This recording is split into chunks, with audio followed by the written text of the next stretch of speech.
everybody. We're back with our next FSL Vodcast. Is this episode 3? I think we're at 3 now. I think, already. yes, we're on the 3rd cycle now, yes. Yeah.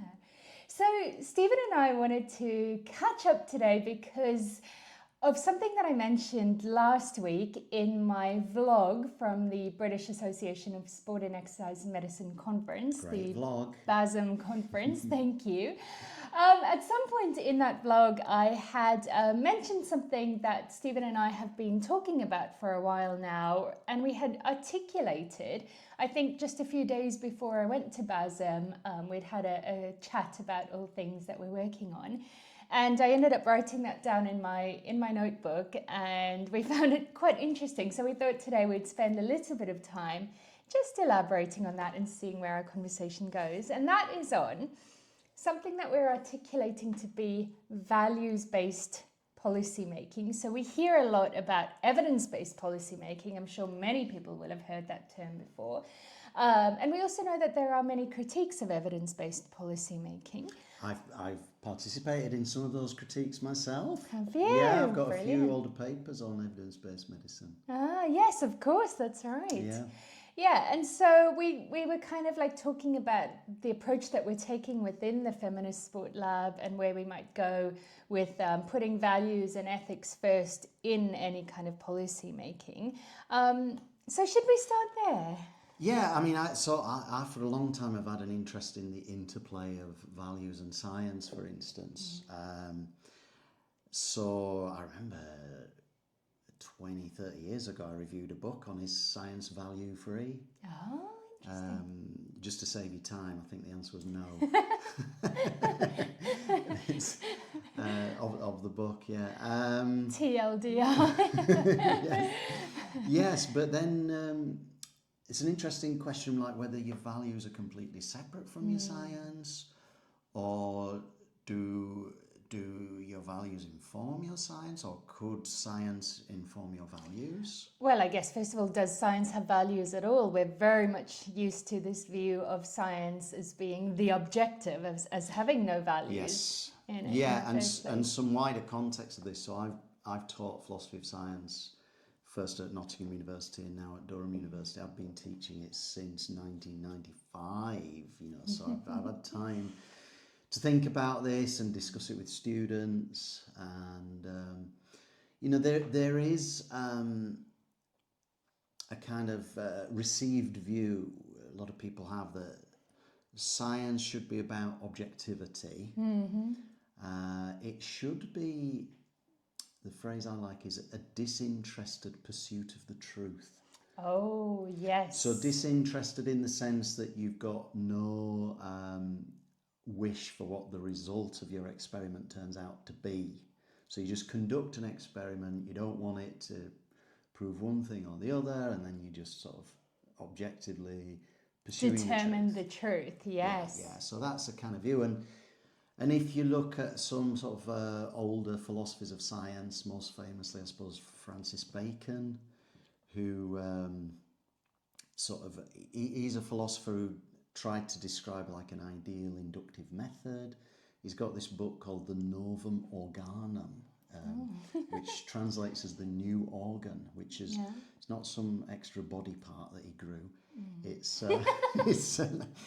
It was a method for sort of collecting observations, right? And you'd put them almost like in this machine. This is what the new organ was, and you'd sort of crank the handle, and out of this, from the observations, you'd get a theory. And so this sort of typifies this common view that observation comes first and then theory comes after.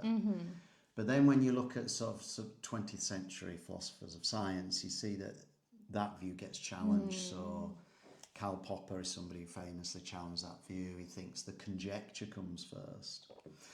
But then what I've got more interested in the things that we've been talking about, and it relates to what Karl Popper said, I think, is that without your values, you don't know what to study scientifically anyway. So every experiment you conduct is for some purpose, it's for some reason. there's an infinite number of experiments we could perform. There's an infinite number of facts in the world, but we're only interested in some of them. Yeah, so the question there is why that research question in the first place, or why did we decide to make that experiment rather than a different one that we could have made? Yes, right? Absolutely, and that's where I think your values do come in, and your values can dictate what science gets done, and they could be good, nice values, but they could be horrendous values. Yeah, that's right. And so when we spoke last, and I think this is how I wrote it down and articulated it in the vlog, was we said that science can't determine your values, but your values can determine your science. Yeah, so one thing behind that, so first of all, science can't determine your values. It can't tell you what you should value. It can only tell you like what the facts are. If you're lucky and do it right, it can tell you some facts. It can't tell you the value of that fact. Should we rewind a little bit and just say what we mean by values? I think that's an important point to make here. What do we mean by values when we're talking about values? I wish that was a really simple question. I should never ask a philosopher a question that I think is simple. But I think it's those things that it's got something to do with ethics and morality, doesn't it? Two huge areas too. So what are the things that we think we should care about as a society and as human beings? What you think's important. It might be what you think is good, or it might tell you what you should pursue. And so the reason why I say that is because to get away from or just to like come down to earth, when you were saying about your values could be good values or they could be negative values. So we know that science has been used to further agendas that are actually harmful for groups of human beings. And so we know that there was science that existed that upheld Nazi viewpoints, for example, or upheld, we know that scientific racism exists. And so science, if we see science as this thing that is value-free, that is only objective, that like we're only doing because we want the quote-unquote truth, which is another word we could unpack quite a lot. That's what we mean by, the science is just a tool. Science is not an answer. It's a tool that helps us to answer the kinds of questions that we're asking. So to put it in concrete terms, I would have thought, say if you value equality, again, you could unpack that term. What does that mean? But if equality is your value, so you're saying that's what you prioritize, that's what you've decided is important, then no amount of science can tell you that that's the wrong value, or you shouldn't. At best, science may be able to tell you how to achieve equality. You could take a scientific approach to that, but it can't tell you ultimately what ends you pursue. And so to bring that back to my previous example, if you believe in some sort of racialized superiority, you can, and people have used science to show that, or to develop those programs in which the science said that yes, one race is superior to another. So a book I know we've both read, Lucy Cook's Bitch. She shows how there's kind of bad values, wrong values as far as we're concerned. So an idea that of patriarchy and that men's superiority to women has informed a lot of the biological sciences, right from Darwin. I mean, going back to Aristotle, of course. But even in Darwin, he wrote this book where he talked about the man is active and the woman is passive, and the different roles they have. And it seems clear that his sort of upholding of that superiority of man, his assumptions were distorting his approach to the sciences. And those kind of attitudes, I think, persist. We mentioned in the Jean Williams book club how when the FA wanted to ban women from playing football, they were easily able to find medical doctors who agreed with their view that women were biologically unsuitable for football. Another author who's written about this, of course, is Angela Saini. And so she has two books in this vein, one being Inferior, which is about race science and which shows how values and assumptions that are underpin a lot of the science that upholds this idea of racial superiority and inferiority at a time when those ideas were accepted, created the science around it and the science upholding that. And she has her other book called Superior, which is about that, about men and women and patriarchy. So, science, I think it's really important, and I've said this already, but to get this point across, that science is a tool and it can be used for various different things. But it can be used for bad if the people in charge have the wrong values. So an example I've given to my class, race science, so say when the Nazis, and I know this happened, when they just started conducting experiments or even just gathering data, so picking out a particular group, Jewish people in this case, and doing things like measuring the sizes of their heads and their noses, this was a racist act, so you could just say, well, I'm just using a measuring tape on somebody. Yeah, this is objective. Yeah, so I'm just gathering facts, so how can that be racist? Well, I think it can indeed be racist, because why have you chosen to gather data on those particular why have you aspects of the world? chosen this group of people to collect this piece of data, and also what are you then planning on doing with those data? So that's the other big is thing, the next how step. that data gets used and how it can be weaponized against people. Excellent word, Yeah, so there's a question of how the data is gathered, why it's gathered. And then there's the further question of what's the purpose of it, and we know that nowadays we have research ethics and so on, and that has to be considered. What is the data going to be used for? And also just on the research ethics point is that point about why research ethics, institutional ethics exists now.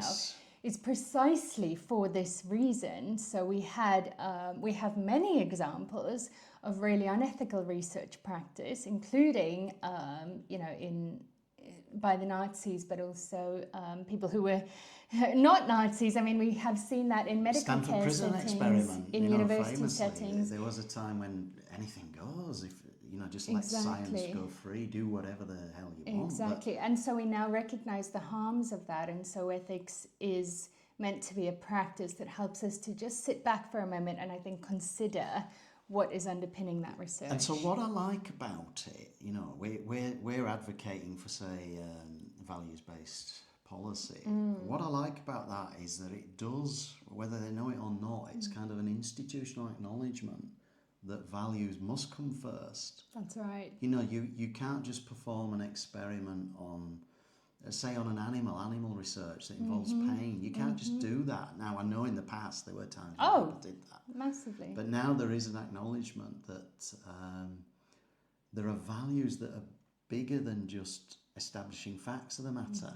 Exactly. So, you could establish a fact. Does an animal feel pain? But how you go about that, how you do it is and really why important. You're doing why that. You're doing it, Yeah, I agree with you. And so I think for us with this idea of values-based policy making, so we've seen this area of work that's called evidence-based policy that's very much in our parlance now, that people are talking about. If we just follow the facts, then that's how we can make our policy. But I think maybe I'd be curious what you think of this, if we articulate partly what we mean by values-based policy making as kind of taking that step back to explicitly acknowledge what the organisational values are, which is difficult, right? That's actually harder than evidence-based policy making, because evidence-based policy making, even though the values are there, it kind of it enables us to sidestep the values and just go, we're just following the evidence. But if we follow values-based, I'm getting excited now, values-based policy making, then we are asking people to take a step back and to say, what do you actually want to achieve through this? What are the values of the organisation? Who are you doing this for? Who benefits? What are the unintended consequences of this? And so that is a harder process because it means you're asking the organisation what they stand for. But we both, I think that in any work, if you take 2 steps back and just go slightly slower, that can be of value. So I'm encouraged now by how many organisations do put their values front and centre and are willing to acknowledge. So I've even seen statements by my own university saying these are our values, you know. But I agree that that's not easy, and I don't find it easy because I don't have a really extensive background in, say, moral philosophy. But I know it is difficult because a lot of organisations could say things that are quite easy to say and could be a bit glib. Oh, and on paper, it's very much easier said than done. So they might say, let's take a sporting organisation. They might say, well, we value fairness. Okay, nobody's going to argue against that. But what exactly do you mean by fairness? You know, fairness for who? Yeah, you know, so we can scrutinise it, we can interrogate that notion, and sometimes people might say, well, fairness is sort of incompatible with this other value that you hold. Well, is it really? Let's look at how those values relate to each other. You know, so sometimes I've seen fairness and inclusion pitted against each other, but actually, you know, one of the most unfair things is to tell somebody that they can't join in, you know, so to exclude somebody, that's fair, you know. That's right. So interrogating those values, it's like, that's kind of where the real work begins. And I think a way to start it is to sort of acknowledge that the values come first. That's right. And in particular that you could never expect your science to just tell you what your values are. It's just logically incapable of telling you what your values are. That's right. I think there's a huge amount of value in this, you know. So Raewyn Connell is a sociologist who works on gender out of Australia, and she's worked in this kind of world of sex gender for a very long time, and in her book she writes about how quite often nowadays people are jumping into sex gender work very quickly and wanting the answers very quickly, and she says actually this is an area of work that we need slow, long-term engagement with if we're actually going to do this properly. And I think that's a huge problem in policy making in sport at the moment. I think sports organisations are being sold this idea that they have to solve policy problems right now, that it is urgent and necessary and they need to make quick policy decisions. And what I would like also with values-based policy making is that organisations are empowered to kind of take that step back and slowly say, what are our values, interrogating values. So yes, as you say, fairness could absolutely be a value that a sports organisation wants, but what do they mean by that? And how is that what effect is that going to have on the sport? And I don't think that is work that could or should be done quickly within 6 months. You know, I think that's longer term engagement. We also think that your values continually have to be made and remade and upheld and re-upheld if that's really what you care about. And so there's another aspect of all this that I have found very troubling, which is when science and kind of scientific authority is used to sort of close down the debate and being made to sound as if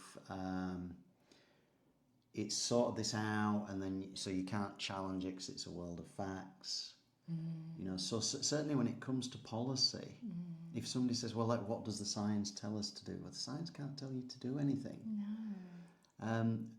But I have seen, and I don't want this to come across as anti-scientific. I'm not anti-scientific, but it's more about knowing the proper place of science, what role science can play and how we should use it, how we should use it as our tool. And we shouldn't have science dictating to us. We decide what we want to do. Then, if we like, we can use science to tell us how to achieve what we want to do. But, you know, sometimes I've seen this in sporting contexts where we're just saying, oh, well, the science says this, therefore we must do such and such. No, I don't accept that.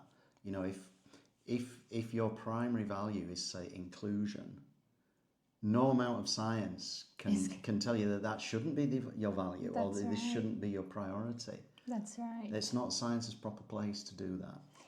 And ironically, I think because we're being sold this idea that science will give us the answer in sport, I think people forget that, as we said when we started this piece, is that there will be and there is science that can uphold any value that you pick. So inclusion, or I mean, we often use the inclusion word, but by rights that's probably exclusion of a group of people. There is and there will be science that can back up reasons for excluding. And I think if organizations were more honest about that, at least people could see where they were, where that sport lay in this landscape. And that same science or different science can be used to uphold an argument for inclusion. And so this is what you're saying by, those values are decided by human beings. And once we determine that, that's the science. So we've just done this project, the 13, which I spoke about a little bit last week. And I think part of the work of that project for us was a little bit of philosophy of science in showing that different scientists, different authors can look at the same body of work, the same body of science, and read into that very differently. The same body of science can be utilized to uphold different approaches and different values. And so this again comes back to your point that science can't tell you the answer. And so what I'd want to resist in all that is just to assume that it's a disagreement about the facts. And if we could just establish the facts, then we know what to do, we know what policies to adopt. No, I think it's not about that. There's times when it gets to the bottom of it where it's fundamentally a clash of values, so of course that doesn't make it easy to decide what then to do. If I value one thing and you value the opposite, how do we proceed? So we've got fundamentally different values. I mean, we can have a discussion about that, or we can decide as a group what values we want to prioritize. And I as a philosopher, I'm always sort of a preference that we discuss this in the abstract. Just talk about, okay, what are your values, and then you could show, well, maybe what you're trying to do there is inconsistent with this value that you said is your primary value. So that's the way I think the discussion should proceed. The danger, if you make it about facts, it then too much becomes about authority. That's it's about closing down the debate. And misplaced authority again in this science as being that objective thing. So I think actually, so we're just at the beginning of articulating this journey about values-based policymaking. But I think ultimately there could be something massively empowering about this approach for sports organizations. Because, and we have seen some sports organizations or sports take that up. So roller derby is always a very good one, because roller derby has very explicitly said that they value inclusion within roller derby. And they are just not having a conversation about that with anyone. That is what they've decided. That is how they're running their sport. If people don't agree with that, then I think they said, then you can go somewhere else. There are many other sports for you to play then, but this is our value here. And they're doing that very successfully, right? And so, again, I think that's really helpful in helping people understand where sports organizations stand. And of course, I think fundamentally one thing that this comes back to, which you also mentioned in your conference vlog, I think what a lot of this rests on is this idea of ethics as first philosophy. So what we mean by first philosophy, what Aristotle meant by first philosophy, it's like the fundamental primary thing. And I think in Western culture, it's basically followed Aristotle's idea that kind of metaphysics has been first philosophy. So what I mean by that is the way the world is, the sort of facts or truth about the way the world is comes first. And then you do everything else after that. It kind of follows from that. Now, one thing I've been getting interested in the last couple of years is this idea that's in Emmanuel Levinas and developed by Lucie Régaré. The idea ethics is first philosophy. Ethics is the most fundamental thing from which you should begin. I see a lot of sense in that, because I think when you look at the way science actually is, you can see historically our values, for good or bad, and most often bad, have informed what science has done, what purposes it's been used for. And we've not recognised the need for that ethical debate coming prior to it, thinking, okay, what should we do? What do we want to do? Yeah. So I love that idea that, we've got to have that discussion about values. If we agree our values, we can proceed how best to put them into operation. If we disagree about our values, then we've got a problem and we've got to find a way around it. One last point that I want to make here is, so I come from a tradition of qualitative research, so research in which we're interested in people's experiences of the world and understanding that. And I find really interesting is in teaching qualitative research, in conducting qualitative research, we're always really interested in your position, what we call your positionality, right? And so positionality meaning, what is your view of the world? What has influenced you as a human being to get to this point where you're asking this particular research question or doing this particular research? And often for students, that can feel very uncomfortable to them, because especially at undergraduate level, we are often taught about that objective view of science and that that's what we're doing in research. And then they get to me at the postgraduate level with qualitative research, and I'm saying to them, actually, let's interrogate each of our own positionalities, our biases, our life experiences that have led us up to this point to ask this research question in this particular way, sitting at this university, and so on.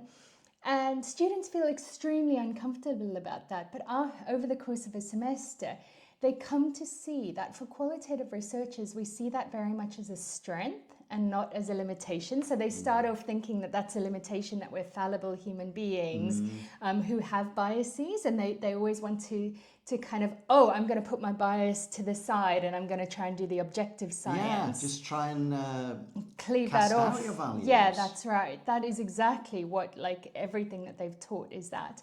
And so my role is to teach them, let's bring that back in and see that as a strength of really spending time articulating what are our values and how that influences the research that we ask.